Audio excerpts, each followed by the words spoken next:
Testing one, two, three.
Before we begin, I'm going to call the roll.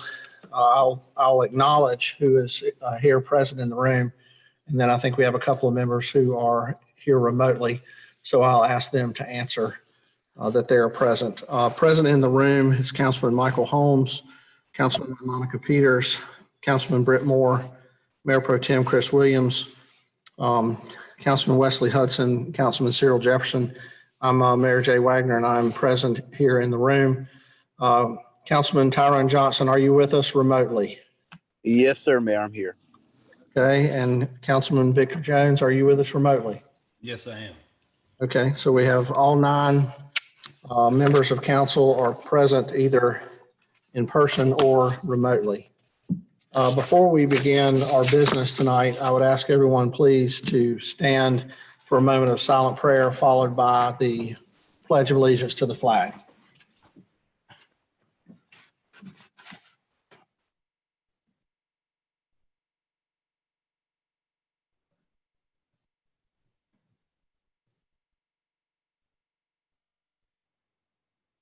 Amen.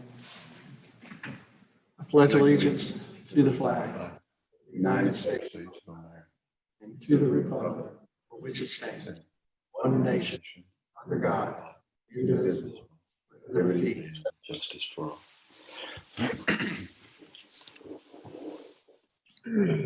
all. We do have one recognition tonight. I will shortly read a proclamation recognizing today, November 16th, 2020, as AmeriCorps NCCC Day in the city of High Point. And for that, I'm going to be acknowledging the members of Team Delta One who is with us tonight. And I'm going to ask y'all, if you would, to please stand while I read the proclamation. Okay. Whereas service to others is a hallmark of the American character and central to how we meet our challenges, and the nation's cities and communities are increasingly turning to national service and volunteerism as a cost-effective strategy to meet their needs. And whereas AmeriCorps and Senior Corps participants address the most pressing challenges facing our communities, from educating students for the jobs of the 21st century, to fighting the opioid epidemic, to responding to natural disasters, to supporting veterans and military families. And whereas national service expands economic opportunity by creating more sustainable, resilient communities and providing education, career skills, and leadership abilities for those who serve. And whereas AmeriCorps and Senior Corps participants serve in more than 50,000 locations across the country, bolstering the civic, neighborhood, and faith-based organizations that are so vital to our economic and social well-being. And whereas national service represents a unique public-private partnership that invests in community solutions and leverages non-federal resources to strengthen community impact and increase the return in taxpayer dollars. And whereas national service participants demonstrate commitment, dedication, and patriotism by making an intensive commitment to service, a commitment that remains with them in their future endeavors. And whereas Habitat for Humanity of High Point, Archdale, and Trinity has hosted a team of these remarkable individuals for 5 weeks this fall, making High Point better by providing homeowner opportunities to our citizens in need of affordable housing. Whereas the Corporation for National Community Service shares a priority with local leaders nationwide to engage citizens, improve lives, and strengthen communities, and is joining with the National League of Cities, the National Association of Counties, Cities of Service, and local leaders across the country for National Service Recognition Day on November 16th, 2020. Therefore, be it resolved that I, Jay Wagner, Mayor of High Point, North Carolina, do hereby proclaim today, November 16th, 2020, AmeriCorps NCCC Day, recognizing the members of Team Delta. You're going to have to forgive me on the names. I'm going to try. Ethan Stupica. Man, got that one right. Elena Brown, Darius Holmes Morton, Lily Gonzalez, John Paul Donahue, Abigail Inat. Did I get it close? All right. And Jolanta Coles, who have made a positive impact through national service in our community. Thank you so much for what you've done.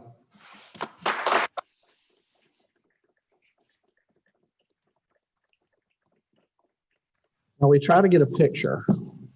So let's line up. I'm going to put my mask on.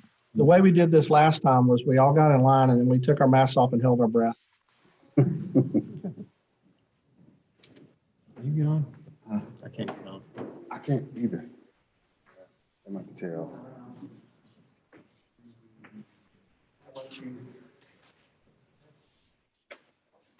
Dirty if you don't like it. No, let him know. Yeah. Okay.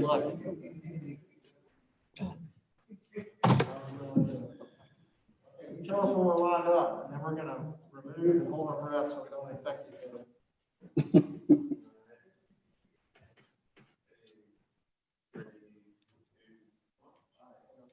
Ready?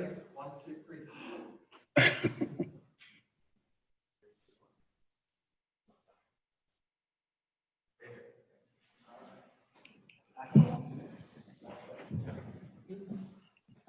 Thank you so much again.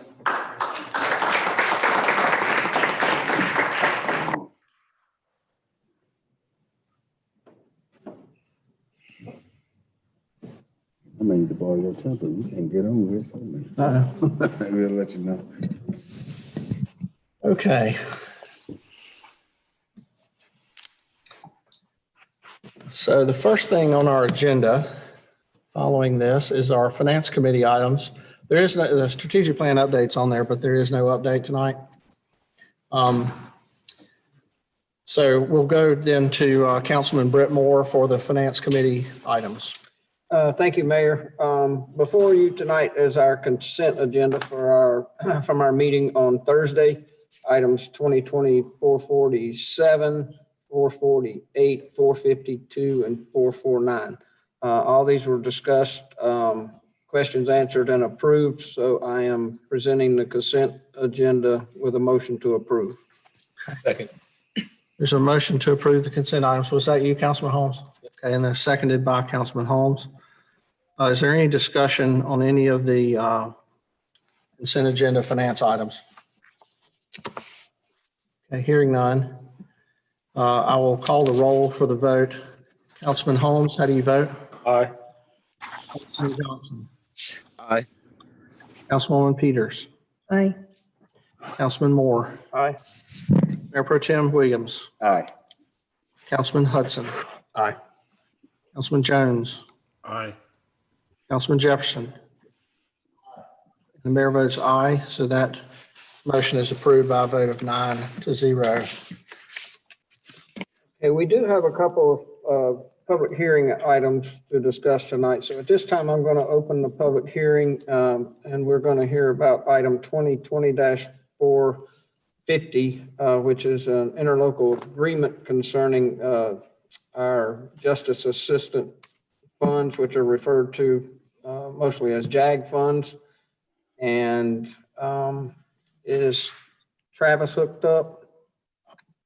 Anybody here? We were presented this on at our finance meeting.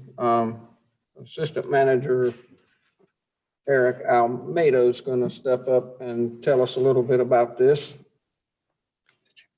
Mayor, Council, this is our annual JAG grant that we apply for.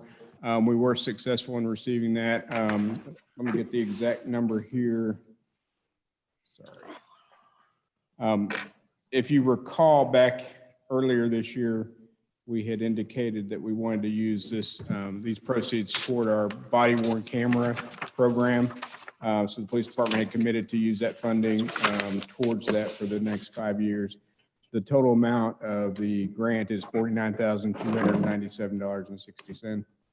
This is a shared grant with Guilford County and Greensboro. And so this is our portion of that grant. I think everybody was familiar with this. Is there any comments or questions for Eric on this item? Hey, Councilman Moore, Yes. this is Travis Stroud. I'm on too, just in case you have any questions for me. I think Eric got it correct. Okay, thank you. Very Couldn't good. have said it better myself. All right, thank you. Okay, then this item will remain open for 24 hours. We will be meeting at our recess meeting on Wednesday for the vote on this item. Thanks. Thank you. The next item is 2020-451. This is a resolution hearing for Platinum Collection Furniture Incorporated. And Ms. Sandy Dunbeck will be presenting.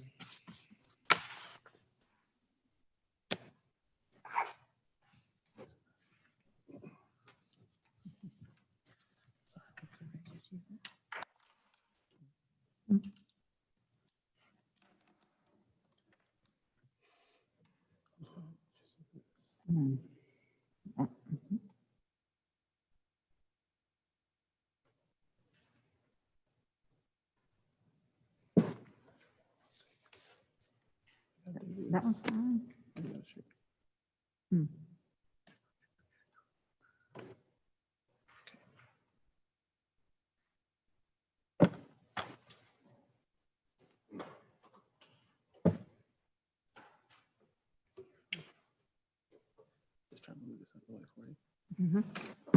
For those listening in, we're getting all the technical stuff together on the presentation.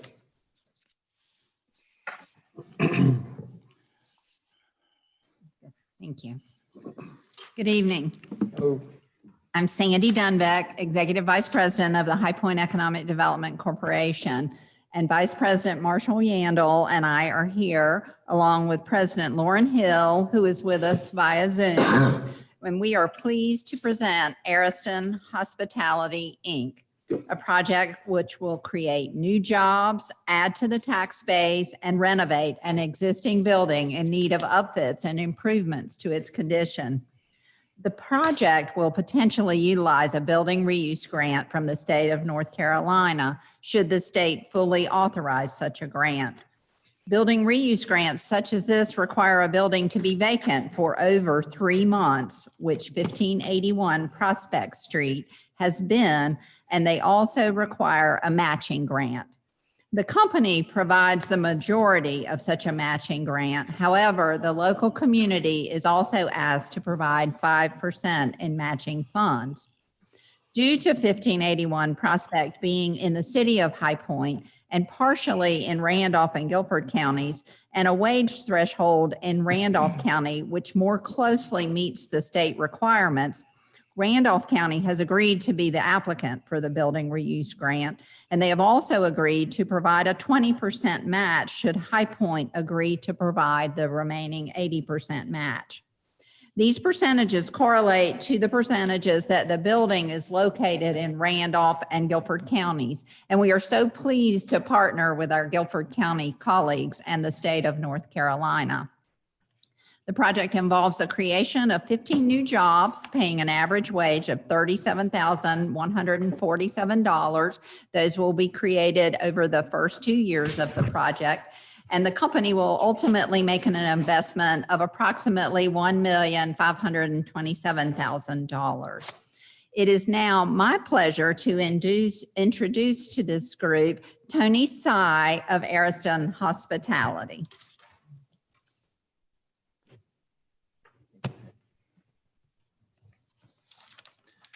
Hi, good evening. Good Mayor, evening. Councilwoman, Councilman. Thank you. Thank you for having me.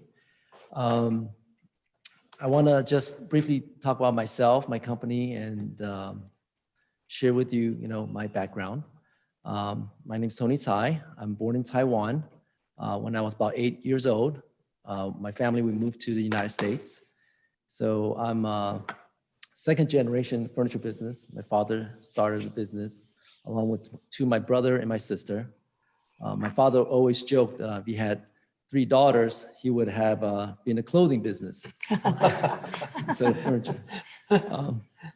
So anyways, in 2006, I decided to go a little bit different route. I wanted to go still in the furniture business, but supply to the contract, the commercial side of the furniture business. So I did that. Plus I wanted to be my own boss. So I started my own business in 2006. In 2008, I started manufacturing in the US, in Los Angeles area. In 2013, I purchased that building and I expanded my domestic manufacturing capability. And that building is 33,000 square feet. We do mill, carpentry, our own finishing, our own upholstery. So we, build from scratch, basically. It's not just a little assembly shop. And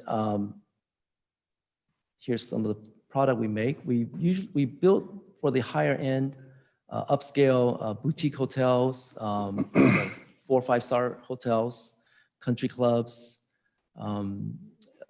even the senior living. Those are becoming very upscale now. So we build for that segment of the market. Everything you see there is built in our LA factory. Some of our customers are, we do a lot of work in Las Vegas. We've been a good supplier for the Wynn resorts. We do a lot of work for the Marriott and also a lot of resorts in Florida. So that kind of made me realize that, a lot of my customers are actually in the East Coast. And I wanted to better serve my customer.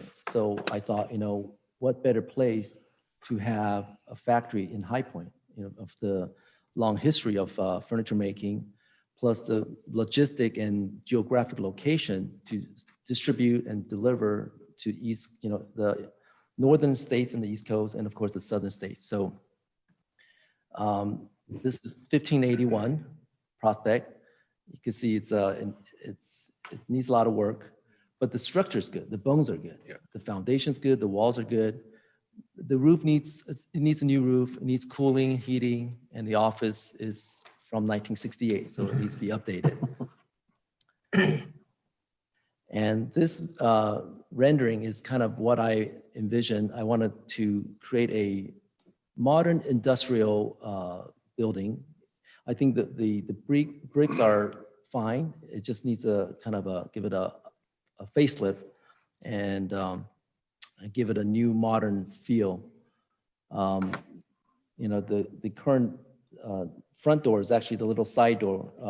I want to change that to a handicap accessible door and make the front door facing the street instead of the side of the parking lot. That's kind of my vision, and I appreciate the time and appreciate the opportunity to be here. And every visit to High Point, I meet wonderful people. I've been feel very warmed and welcomed. So I feel this is the right move, even though it's kind of with COVID, it's very the uncertainty of COVID, but I feel like it's better time than ever. When I started my manufacturing in LA, that was in 2008 when the recession just hit. And same thing, I felt, was it the right time? But I toughed it out and I pulled through. So I think this is going to be not a problem to make this a success. I want to thank Sandy, Dunbeck, Marshall for their help. Also, I did the Zoom meeting with Kevin Franklin, Crystal Getty from the Randolph County EDC. They've been very supportive and helpful. And of course, Katie Parker from the state of North Carolina to help organize this for me. So really, thank you for this opportunity. Thank you. Well, we appreciate very much those words. Very impressed with what you have been able to accomplish. And like you said, we appreciate the strategy and being fortunate enough to be in the location that you are considering. So we will look forward to taking this matter up at our recessed meeting. But very much appreciate that you would take the time and the effort to come and present to us. Thank you very, very much. Thank you. Thank you. Thank you. Thank you, Sandy.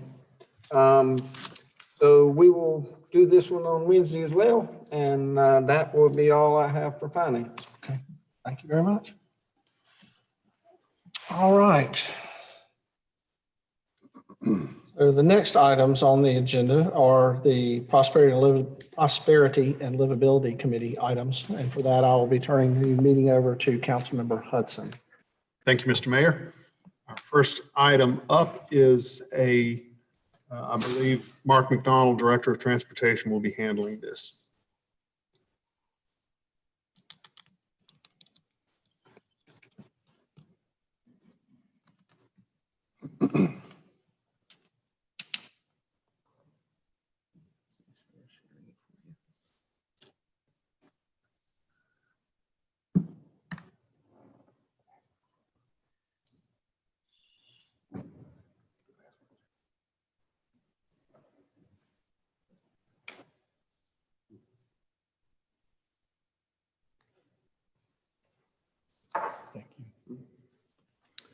Thank you and good evening, Mayor Wagner and members of council.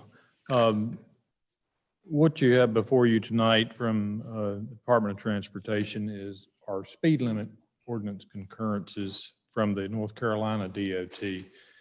You may recall about a year or so ago, we had a representative from NCDOT come and visit with us at a manager's briefing session and tell us about the elimination of the business 85 designation, as well as the relocation of the US 70 corridor, which is moving over onto Wendover Avenue through Greensboro and into High Point, and then on Eastchester and Westchester Drive and English Road down into Davidson County. With those changes, there are a number of speed limit ordinances that need to be updated to reflect the references to the new 70 US 70 route. There are a total of 25 concurring actions that need to be taken for these.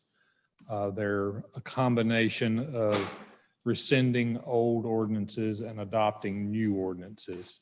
With only one exception, there are no changes to speed limits. It's simply taking care of the administrative paperwork that's necessary to bring everything up to date with respect to the route changes. The one change that is being made is on Skeet Club Road.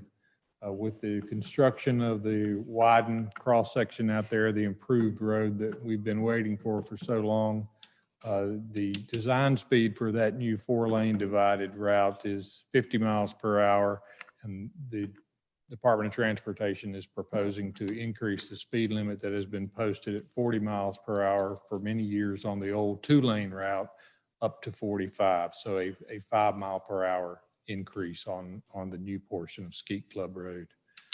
The map that's included in your packet and shown on the screen now is a combination map that shows all of the different concurrences that go along with this. They're again on Wendover Avenue, on Piedmont Parkway, Eastchester Drive, Skeet Club Road, Hartley Drive, University Parkway, Market Center Drive, and Fairfield Road.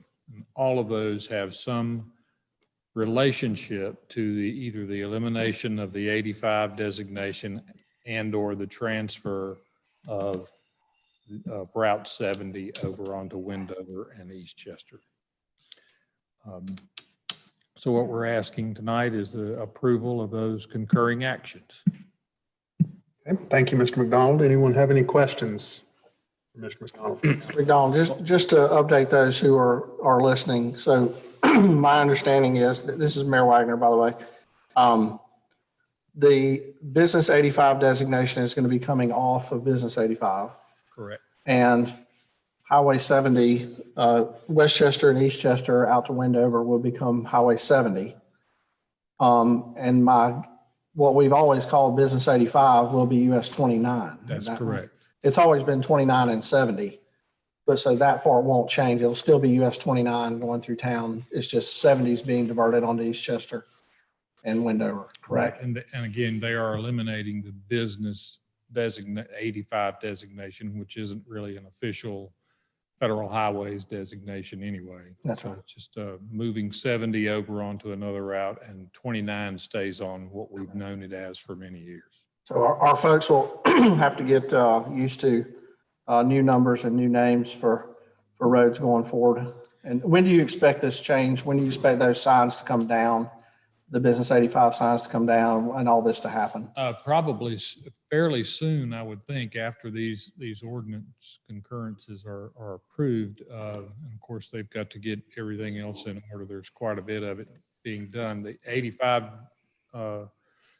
business designation is also being removed in Greensboro, and a big part of the 70 corridor is again along Wendover, so it's affecting that as well. But I would say probably within the next year, they'll be making those changes. 68 stays. Mhm. That primary North Carolina route will stay, but we'll have 70 overlaid on it. Wendover Avenue is just a secondary state route now, but it will become a U.S. route and would potentially be eligible for increased funding opportunities whenever there's a project identified for improvements at any point. Okay. Councilman Moore, this is Business 85 only, so the south, the I-85, what we refer to locally as bypass, is still going to be. Still will be Interstate 85, yes. Councilman Holmes, Mr. McDonald, any, in the ski club area, any plans for any traffic lights to, once the new section is completed, say, for instance, some of the intersections like Ski Club and Kendall, any plans for traffic lights to facilitate traffic flow there? Yes, there are, I believe, 4 new signals that have gone in with the project. One at the entrance to the shopping center there, the Harris Teeter Shopping Center. There's another one up at, it's not at Fountain Grove, but the next one over, and I always forget the name of it, but there's one additional new light there. If you go down towards the lake, on either side of the lake, there's Kendall Road and Waterview Road, and there'll be a signal on either side of that where it spans the lake right there. Okay. Thank you. Any other questions? If there are no further questions, then I will make a motion to approve item 2020-454. Motion has been made by, excuse me, by Councilman Hudson. I believe it was seconded by Councilman Cyril Jefferson. Is there any further discussion on this item? Everybody remember to update your Google Maps. That's right. Yeah. Yeah, maybe we might be a little ahead of Google. I don't know. We'll see. It's not new roads, just new numbers. All right. If there are no questions, then I will poll the council for the vote. Councilman Holmes, how do you vote? Aye. Councilman Johnson? Aye. Councilwoman Peters? Aye. Councilman Moore? Aye. Mayor Pro Tem Williams? Aye. Councilman Hudson? Aye. Councilman Jones? Aye. Councilman Jefferson? And the mayor votes aye. So that item is approved by a vote of 9-0.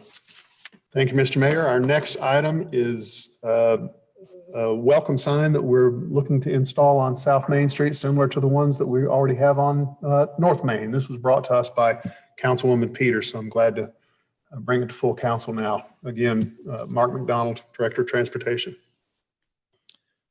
Yes, just to give you an overview of the existing signs that we have. Right now, there are 3 structures that I can recall right now. There's one on eastbound I-74 as you approach the North Main Street exit.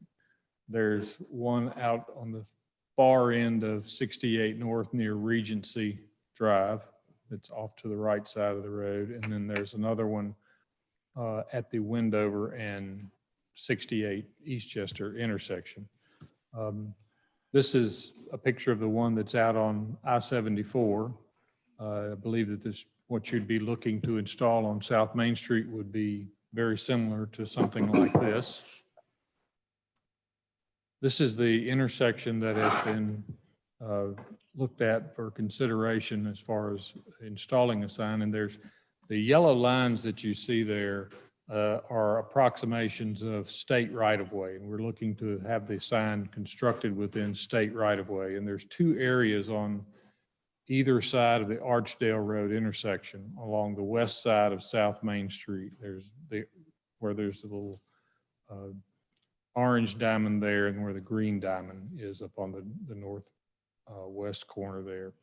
We have floated these locations by the NCDOT division office. They have said that they would prefer the sign location where the green diamond is. So we've been looking at that a little bit further. And here's a close-up of where that location would approximately be. And the arrow that's over on the right side of the screen is sort of like the direction northbound traffic would be looking over across the intersection to where this sign would be situated. This is what you would see now if you were approaching that intersection at Archdale Road, traveling from Archdale into High Point. You'd look over there, and that's what you see right now, where the road is somewhat higher than the rooftops of the shopping center that's just down below there. This is an overlay of the sign that's out on 74, just situated on this photo. So it's the same view, but with the sign situated there. And of course, there could be landscaping and things around the sign, and it would also be illuminated at night. A couple of other views. This is a couple of shots that were prepared by engineering services from a different angle. There's, again, a similar sign to what we have now, and another version that might be made of some stone facade. Any questions? What we need to do next is, once we have council's approval for the sign, would be to prepare an encroachment agreement for NCDOT and get their final sign off on that encroachment agreement, and then we'd be able to have the sign constructed. Right. What time frame do you think the sign will take to be up? As far as construction, I'm really not sure how long that would take. Probably a few months after it is approved. It probably will not take us more than 30 days to get the encroachment agreement approved. Great. Okay, perfect. Thank you. Thank you so much. And thank you, Chairman Hudson, for bringing that to P&L. It's going to make a lot of South Main Street residents and businesses very happy to really feel connected. So thank you so much. Yeah, I was just about to ask Councilwoman Peters what she thought, I guess, because I know a lot of the business owners down there have reached out to you saying that this is the kind of thing that they like to see.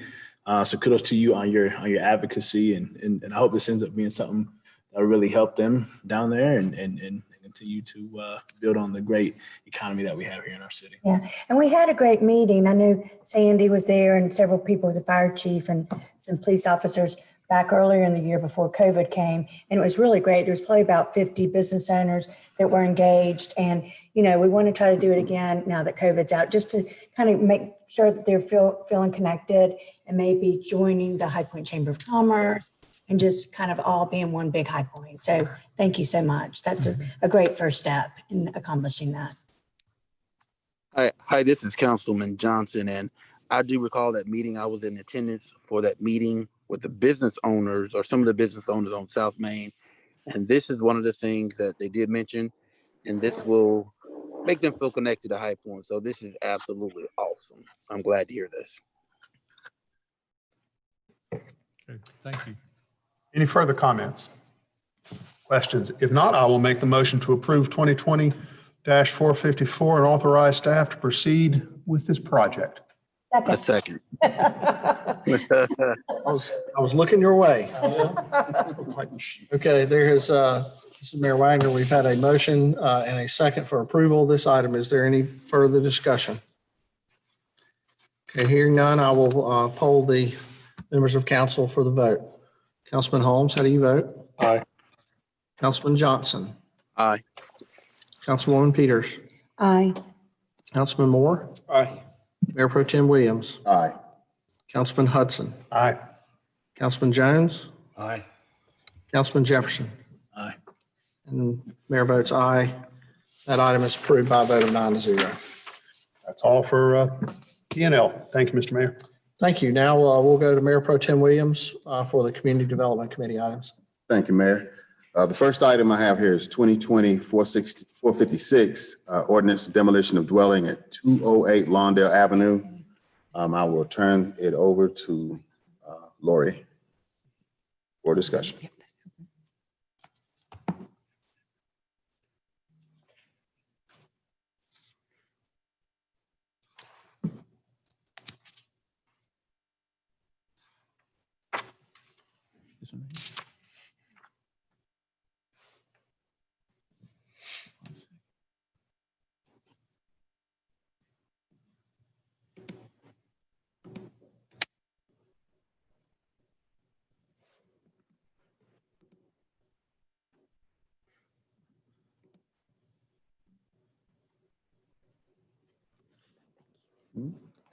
Good evening, Mayor and City Council.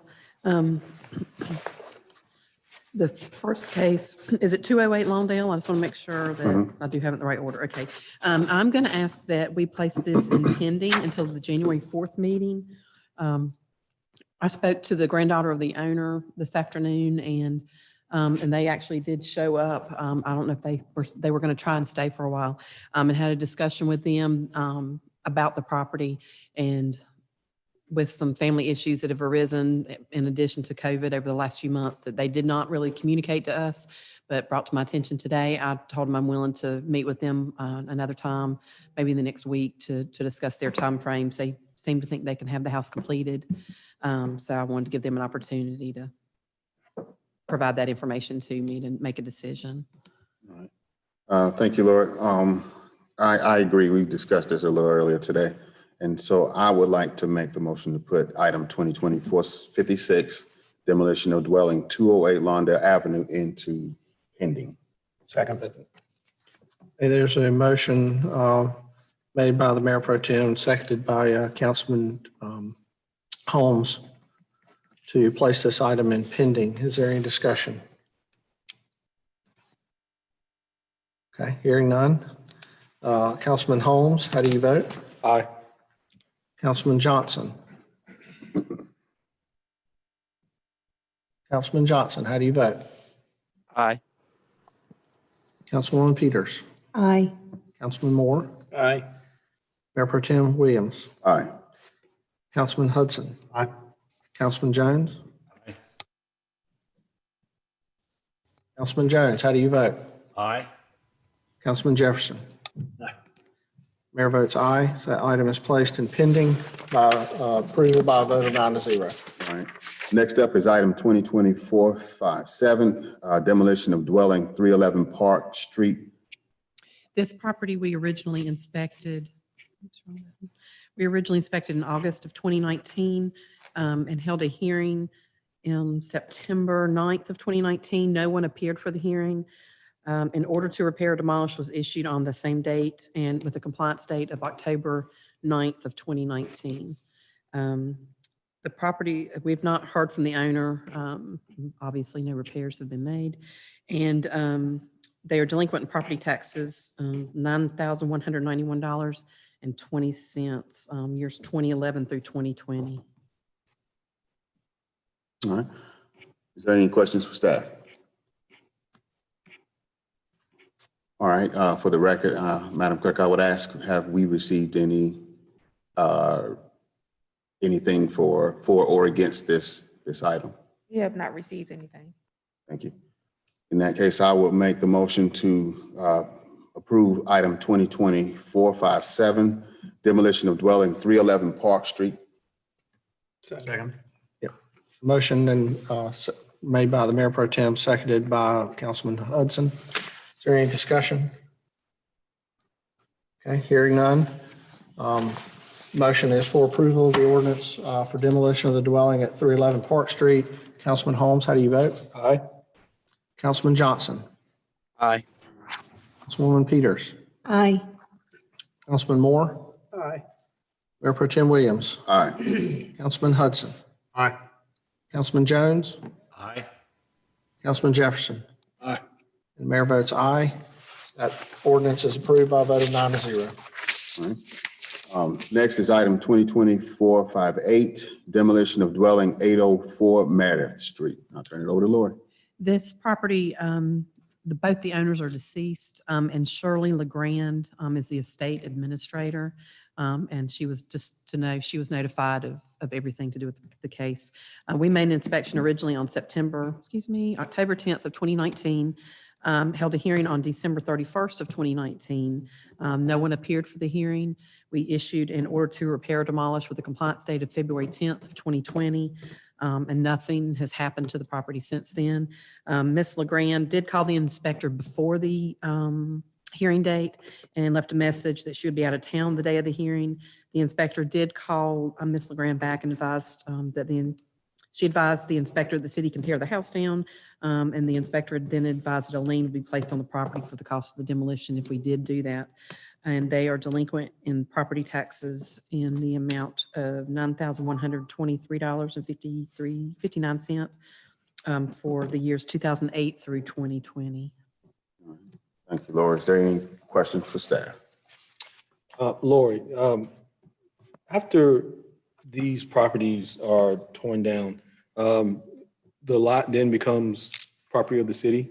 No, we tear it down, then we place a lien for the cost of the demolition on the property, and they still own it. We put the following year, the lien goes on their tax bill, and they're given an opportunity to pay it, and it stays on there for 10 years. Eventually, if it's not paid, it can be foreclosed on, or if it's sold, then it's paid at the sale. All right. Is there any other questions for staff? All right. Madam Clerk, have we received any information for or against this item? No. All right. In that case, I move to approve item 2020-458, demolition of dwelling 804 Marriott Street. There's a motion for approval. That motion has been seconded by Councilman Cyril Jefferson. Is there any discussion? Hearing none. Councilman Holmes, how do you vote? Aye. Councilman Johnson? Aye. Councilwoman Peters? Aye. Councilman Moore? Aye. Mayor Pro Tem Williams? Aye. Councilman Hudson? Aye. Councilman Jones? Councilman Jones? Aye. Councilman Jefferson? Aye. Mayor votes aye. Ordinance is approved by a vote of 9-0. All right, last thing is item 2020-459, inclusion of Cedro subdivision project into the core home buyers in this incentive program. And for this, I will turn it over to Mike McNair. Good evening, excuse me. Good evening, Mayor and Council. You've probably heard us talk off and on about a subdivision that's under construction, finally, off of Cedro. Went out there Friday. The street has been paved. You can drive through it. The site is beautiful. This is a partnership between the city, Community Housing Solutions is doing the construction. Pinnacle Bank is providing the construction financing. So it's a three-party agreement there. Excuse me. You have in the past allowed an extension of the core city homebuyer incentive program area to Springbrook Meadows. The idea really is just to extend that benefit to a particular area. And since this is an area that the city has lots of money in it, we thought it would be perhaps best to extend that to that area as well. The funding involved as far as the assistance is current funding, so there's no budget impact from that standpoint. This is all federal funds that'll be for the home buyer assistance. All the buyers will be income certified to be eligible. The Core City Home Buyer Incentive Program has been pretty successful since you approved it back in, this was 2016. You've had 174 home buyers take advantage of it, and 2/3 of those have been market rate.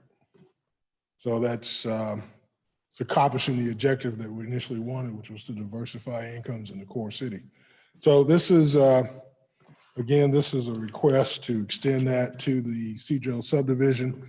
There'll be 19 properties built out there. 2 are already under contract. 1 house is under construction right now.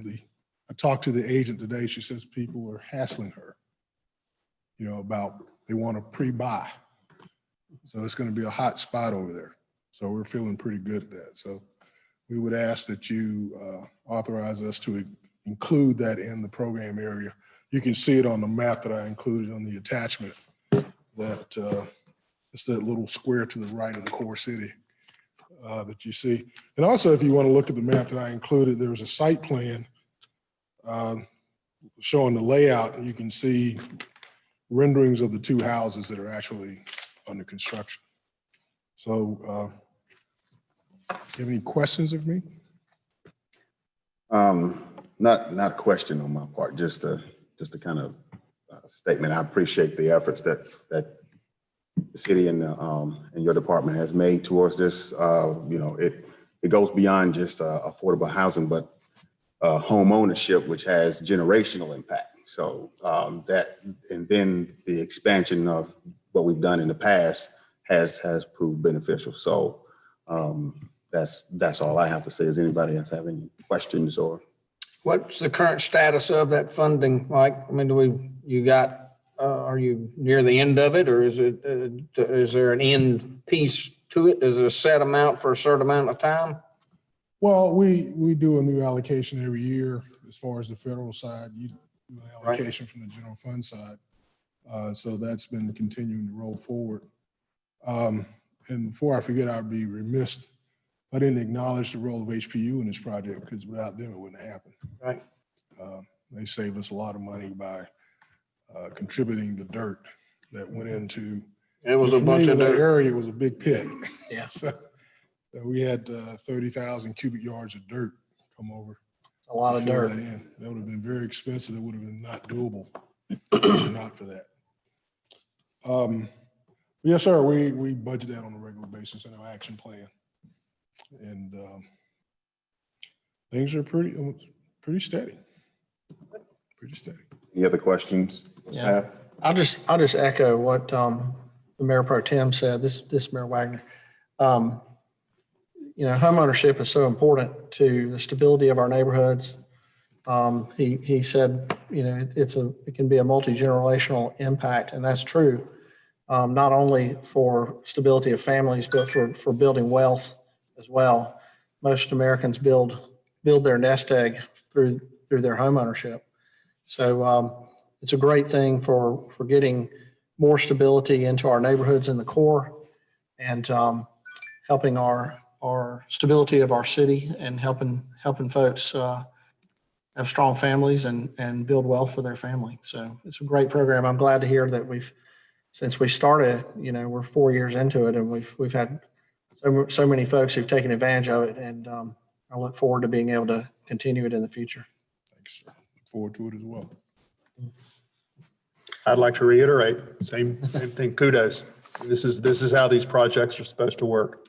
This one's been a fine example of how these programs work, start to finish. Thanks, sir. Appreciate it. Any other questions or comment? In that case, I move to approve item 2024-59, inclusion of Cedro subdivision project into the core city homebuyers incentive program. There's a motion. Second. I heard a second, but I don't know where it came from. Councilman Jefferson. All right. Is there any other discussion on this item? Okay, hearing none, I'll call the roll. Councilman Holmes, how do you vote? Aye. Councilman Johnson? Aye. Councilwoman Peters? Aye. Councilman Moore? Aye. Mayor Pro Tem Williams? Aye. Councilman Hudson? Aye. Councilman Jones? Aye. Councilman Jefferson? Aye. And Mayor votes aye. So that item is approved by a vote of 9-0. Thank you, Mayor. That's all I have. Thank you. All right. Next portion of the agenda I'll be handling in terms of planning and development. We have an annexation case and 2 zoning map amendments. We will not be voting on these tonight. These are public hearing items. So they will be continued to our recessed meeting on Wednesday. If anyone has comments they would like to present on any of these 3 items, you have 24 hours to present those.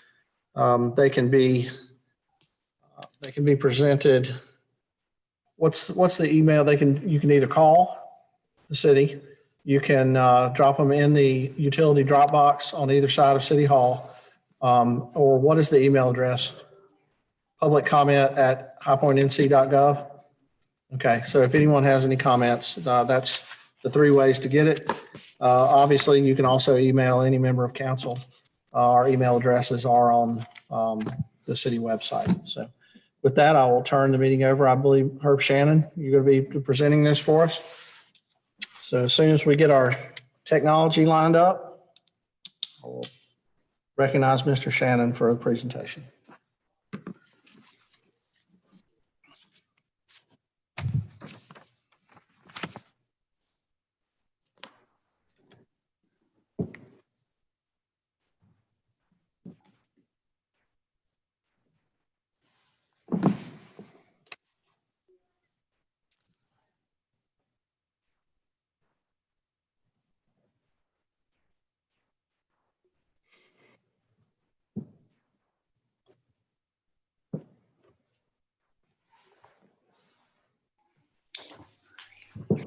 Good evening, Mayor, City Council. Herb Shannon, Senior Planner with the City of High Point Planning Department.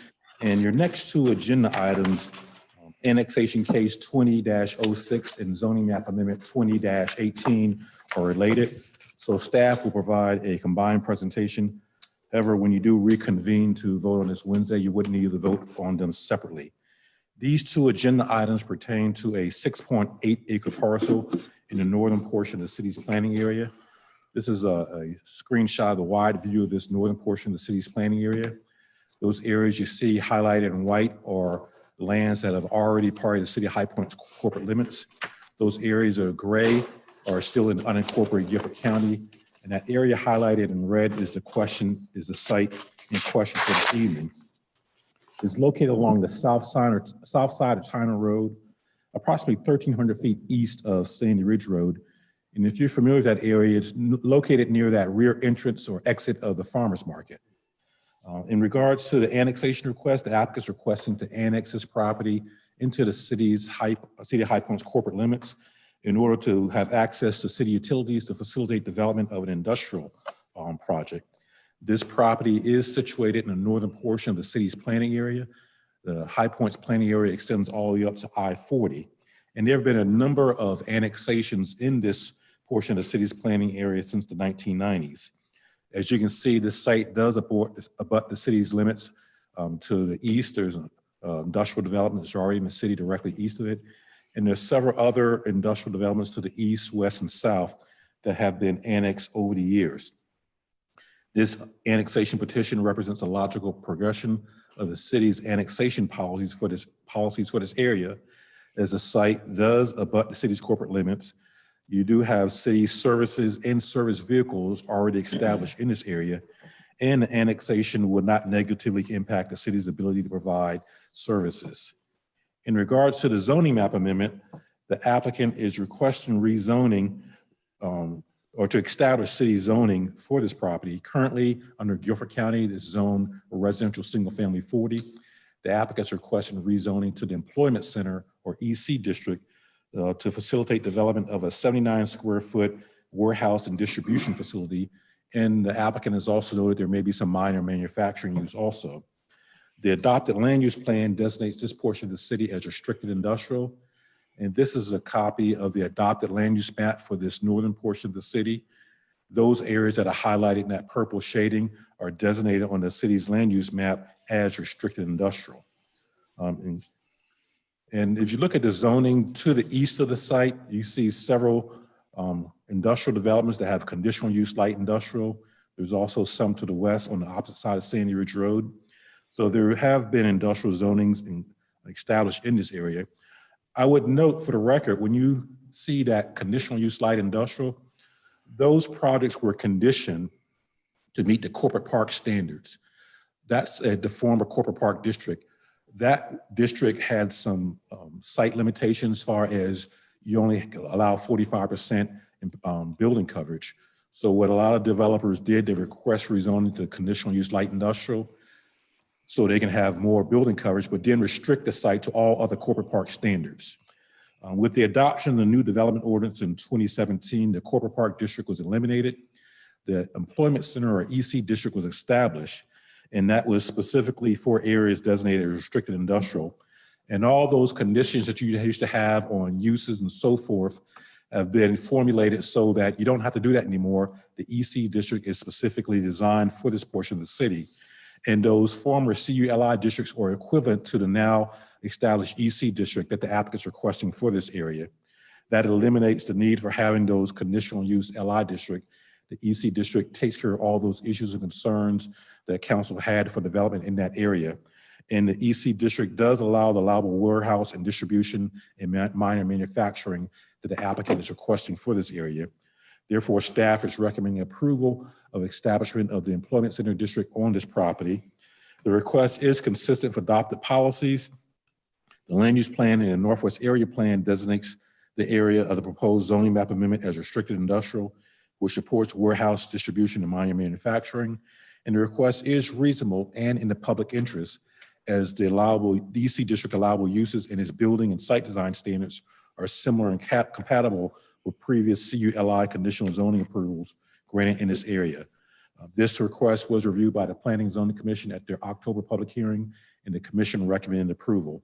And as always, at the time you do vote, you do have to put in the official record a statement of consistency and reasonableness, and you do have that statement adopted by the Planning and Zoning Commission for your consideration. That is a brief summary of the annexation and rezoning for this site. Are there any questions of staff? It's Councilman Holmes. Mr. Shannon, point of clarification. Was it 7,900 or 79,000 square feet? My apologies, 79,000 square feet. Do we have any idea what products will be manufactured here as of yet? Do we have a plan? I believe the applicant is available and he would be able to address that question. Can you hear me, Herb? Yes. Okay. This is Jeff Hunter.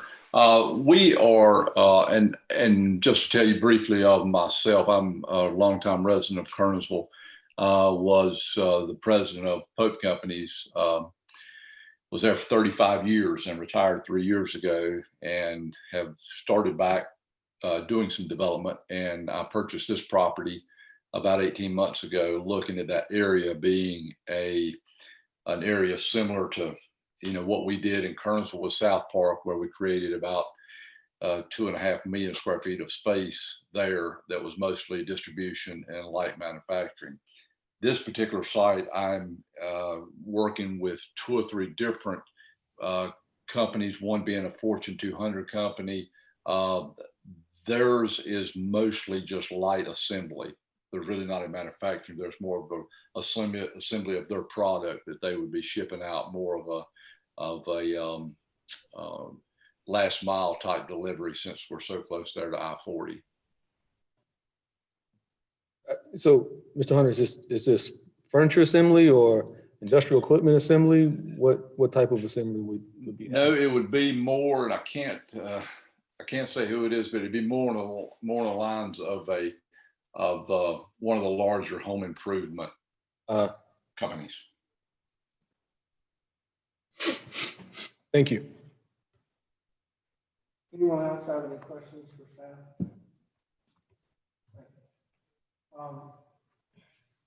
Mr. Hunter? Yes. Do you have any additional comments you'd like to make to the council, or any kind of a presentation? I do not. Like I said, I've spent most of my life developing industrial warehouse distribution facilities, and this site was very attractive. And I actually came in and met with Herb and his group probably 18 months ago.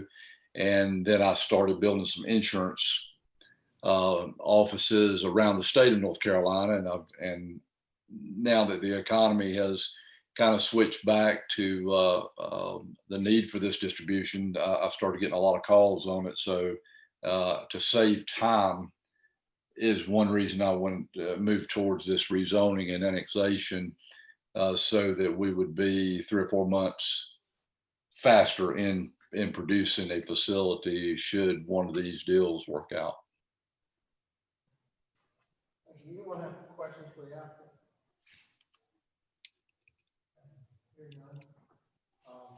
Clerk, have we received any comments on this item? No comments were received.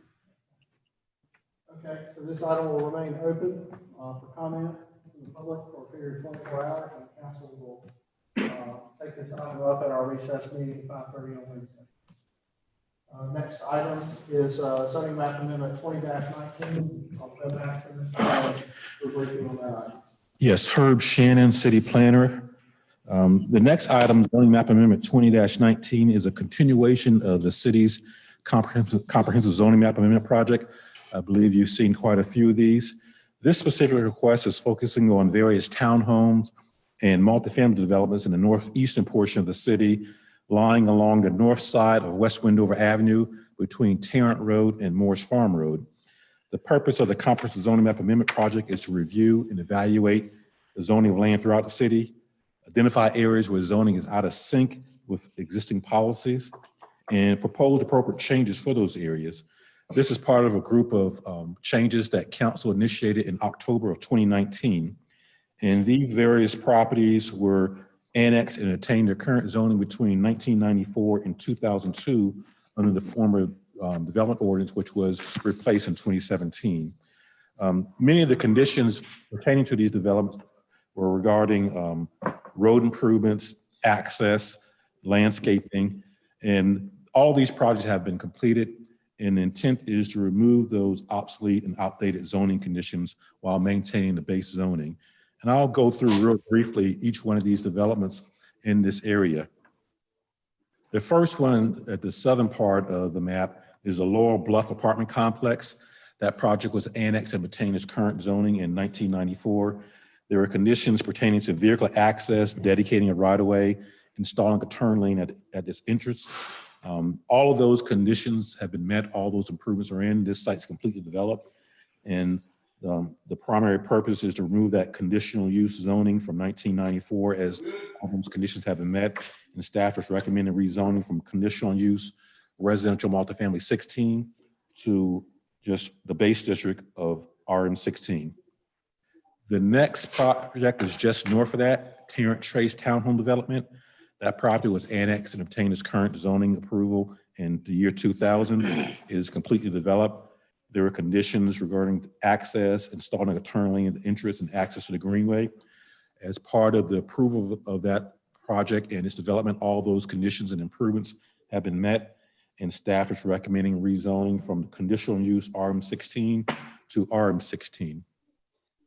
Across the street from that, fronting at that intersection of West Wendover and Tarrant Road, is a Timberbrook condominiums. That is a multifamily development that was annexed and obtained its zoning approval in 2002.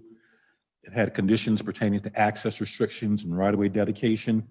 The property was developed and is currently used as a multifamily development. The adopted conditional use permit had a condition that prohibit the establishment of an access point to West Wendover Avenue.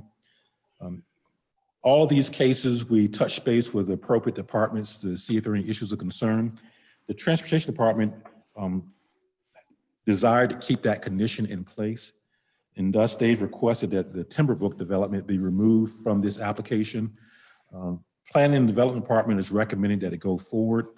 The establishment of an access point on Wendover Avenue would be difficult, and that cost will be borne by those residents of that condominium development. It would be difficult because of the topography. Wendover Avenue sits about 10 to 15 feet above that development. The only location that any type of access to Wendover could be installed would be along the eastern boundary of the site in this general area. But it wouldn't just be a driveway. You would have, because of the number of trips that are on this segment of West Wendover Avenue, that access point would require the construction of a turn lane with vehicle deceleration and storage. And also such a scenario would require additional land from the abutting properties to the east. You see these two properties to the east, you may have to have some right-of-way dedication from them. Those properties are still in the county. So because of those difficulties that the residents have to pay for all that cost, and you may have to get additional land from abutting properties for doing those acceleration and deceleration lane, the Planning and Development Department feels that it's unlikely, given those constraints, that there would be any request for an access point by those residents of the Timberbrook development from West Wendover Avenue. Continuing on directly east of that, you have the Parkway Village development. And this land area was annexed in 1995, and it includes Fire Station number 11 right at the corner, then the Parkway Village condominium. That development is completed. They've met all their conditions, so staff is recommending that area be rezoned from conditional use RM16 to the RM16 district. Across the street from that, you have the Riverview development, and that is a mixture of townhomes and condominiums or multifamily. That land was part of a 1995 and 1999 zoning approval with conditions pertaining to lot combination, landscaping, right-of-way dedication, installation of turn lanes. Both of those, the condominium and the townhome developments are complete. All of those required improvements have been installed and all those conditions have been met. And finally, the last two areas, the Granite Ridge and Piedmont Trace development, all of that was part of a larger annexation in 1998. The northern portion of that tract of land developed with an apartment complex, the Granite Ridge apartment complex. The southern portion developed with the Piedmont Trace townhome development. All conditions have been met regarding that development, and staff is recommending approval from the conditional use RM16 to RM16 district. The Planning and Zoning Commission reviewed this request at their October public hearing, and they recommended approval of all these areas being changed from conditional use RM16 to RM16. And they adopted a policy statement, the Planning and Zoning Commission adopted a policy statement that the request is consistent with adopted policy guidance.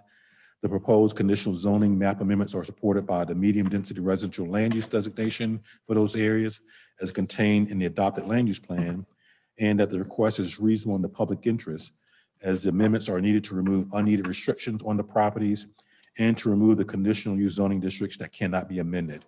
That is a brief summary of this request and of each of those various developments. Are there any questions of staff at this time? I would just note, we sent out early notices regarding this to all these property owners and to all property owners within 300 feet. Those early notices went out in August. As of last week, we received about 110 phone calls. The main concern was, is this part of any road widening? Is there any new development? Are you going to change our HOA rules? Is it going to affect the tax on the property? Once staff explained what is going on, there were no objections from those property owners or surrounding property owners.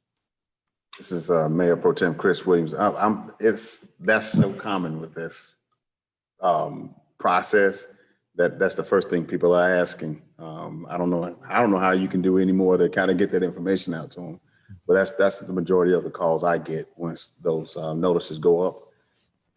Just trying to explain to everybody, we're just moving forward and changing the description. That's what I can describe. Yes. So, good work. Thank you. Anyone else? Okay, good. Thank you. Madam Clerk, have we received any comments on this item? No comments received. Okay, thank you. This item will remain open for a period of 24 hours for public comment. The council will be taking action on it at our recessed meeting Wednesday at 5:30. Okay, so that ends the planning and development portion of the agenda. We do have several items, kind of housekeeping items here on our general business agenda. The first one is an ordinance. This establishes the dates and times for the official meetings of City Council for 2021.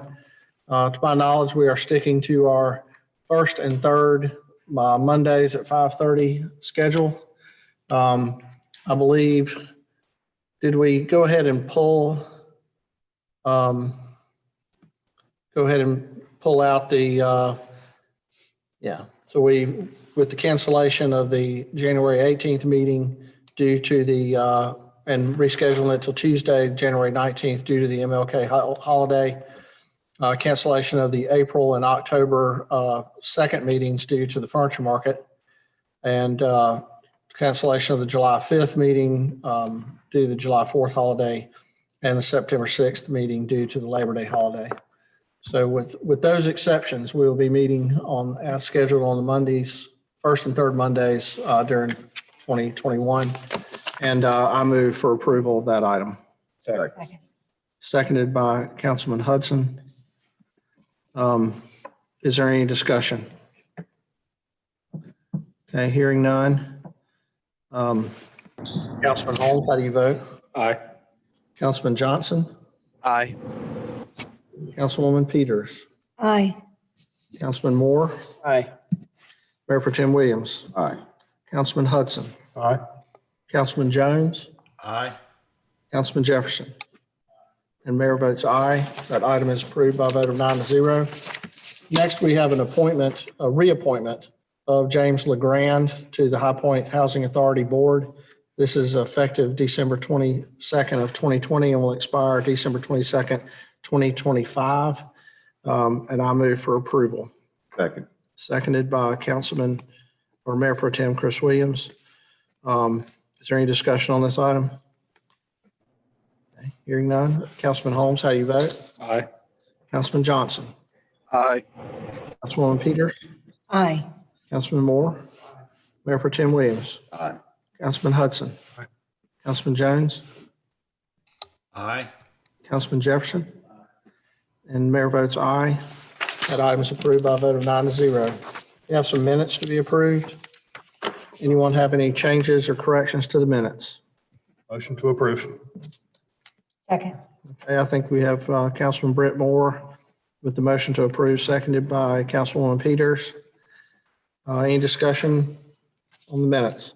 Okay, hearing none. Councilman Holmes, how do you vote? Aye. Councilman Johnson? Aye. Councilwoman Peters? Aye. Councilman Moore?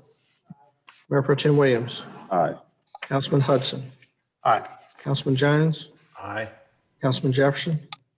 And mayor votes aye. The item's approved by a vote of 9-0. Before we end the meeting, we have a new city employee that we would like to recognize. And so, Angela, we'll hear from you about our new employee. Absolutely. This is the new Assistant Human Resources Director. This is Aaron Holt, and he is joining my team. This is the first time our department has had an assistant, so I'm super excited. Awesome. Welcome. Welcome to High Point. Welcome. Glad you're here. Where are you coming from? Okay. Spent a lot of time in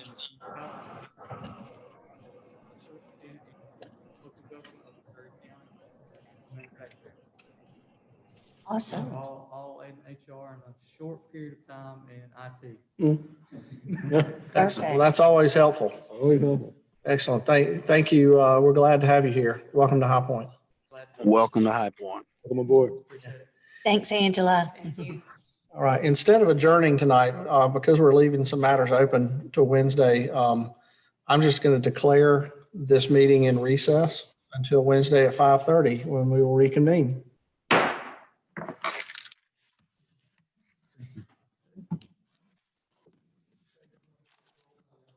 Absolutely. Just saved us 45 seconds.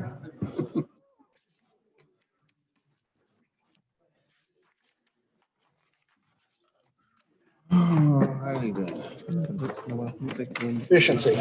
Yep. Love it. Now, hey, now we can all remember to come back Wednesday.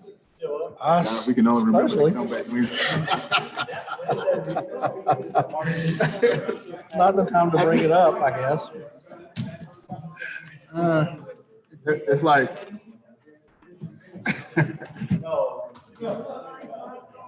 it just poof. It's like by the